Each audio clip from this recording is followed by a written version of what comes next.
dako kayo og increase. Collection from local revenues, real property tax, and our provincial treasurer is being headed by Ms. Nilda Tinegra. Sigwa. The collection for the real property tax for the year 2007-2009 reached the amount of 60,600,000 pesos, while the collection for the year 2010 up to the present is 124.5 million pesos, or with a big difference of 105%. 1% of this real property tax collection is the Special Education Fund that to pave the way for this administration in financing the construction of 54 school buildings and the hiring of 220 para-teachers or provincial school board teachers. There is also a remarkable increase of collection derived from other provincial impositions, such as sand and gravel, rental of equipment, delivery vans, hospital fees and others, livestock permits and licenses, professional tax and transfer tax. The amount of 21 million pesos was collected for the year 2007-2009, while the amount of 54 million, with a total increase of 33 million pesos or 157 million pesos. The increase in collection is an indication that the taxpayers religiously pay their taxes because they firmly believe that taxes paid will be utilized to finance programs and the projects for the benefit of Masbateños in consonance with the national government's drive. This is where your taxes go. There was a collection for share from national wealth for the year 28 to 29 in the amount of 2.4 million pesos realized through the efforts of this administration and succeedingly collected amount of 34.46 million pesos. The internal revenue allotment release for the year 2007-2009, or the total era, was 1.85 billion, while during the period from 2010 to 2012, the era was 2.32 billion, or a total difference of 469 million pesos, or an equivalent increase of 25.8%. With the increase of internal revenue allotment and collections derived from local sources, the provincial government was able to implement development projects effectively. Thanks to our accounting office headed by Ms. Leonor Agonias.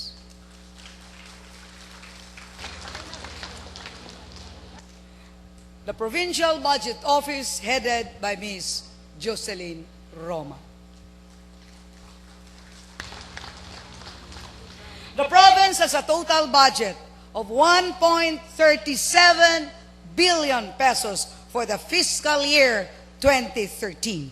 And this is allocated to support various programs and projects of the province, namely 25% or 208.4 million pesos for health, nutrition, population 1% or 6.9 million pesos for social services and welfare, 20% or 281 million pesos for economic services, 5% or 51.8 million pesos reserved for calamity, 46% or 225 million pesos general public services, 1% or 15 million pesos aid to barangays, 1% or 11.5 million pesos reserved for employee benefits, and approximately 1% for debt servicing as identified by the annual investment plan.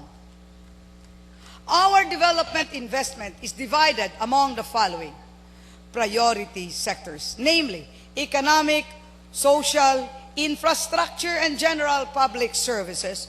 However, the ongoing construction of the new Masbate Provincial Hospital, which is among my priority projects, is getting a big slice of this year's budget. We have provided in 2011 the amount of 34.6 million pesos for Phase 1, 20 million pesos in 2012 for Phase 2, and 70 million pesos this year for Phase 3, or a total amount of 124.66 million pesos for our 200-bed capacity hospital.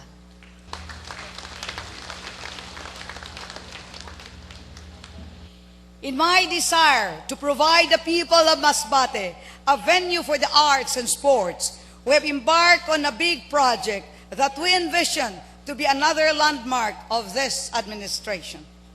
With a total project cost of 150 million pesos for 2012, and this year, we have allocated the amount of 41 million pesos for the construction of the new Masbate Convention Center, Evacuation Center.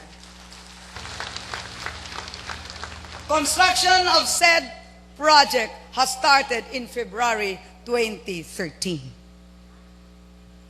Sa gihapon, mga igmanghod ko, gusto ko lang po ipaaram sa iyo na ini na aton Masbate Convention Center may kapasidad para sa 3,000 katao. Centralized po at air conditioning sine. May function rooms na pwede gamiton para sa mga espesyal na okasyon o di kaya sa mga conference or meetings. Pero ini po na mga function rooms parerintahan naton para magkaigwa kita sin kwarta ang gobyerno. Igwa inin state of the art na mga acoustics kag lighting facilities. Inigali na mga function rooms maka-accommodate san 50, usad kagatos, 300 na katao. So we just i-slide lang naton ang mga screens ani na pwede naton mahimon dako or gamay. Depende po sa gusto san aton mga kliyente. Ang court pwede gamiton sa basketball or concert or cultural shows. Pero sa tanan, ang gusto ka gayud ipaaram. May bayad gayud ini na mga function rooms kung gusto po gamiton niyo. Sa mga kasal o kung ano-nano man. Kay base po, kahuna niyo, kay ang tag-iya, sani, ang provincial government, pwede na lang po makagamit kamo sin libre. Dire po, ipaarkila ko po sa iyo. Maski kami na taga-provincial government, mag-arkila para may kwarta kita. The rentals of these function rooms is part of our so-called economic enterprise.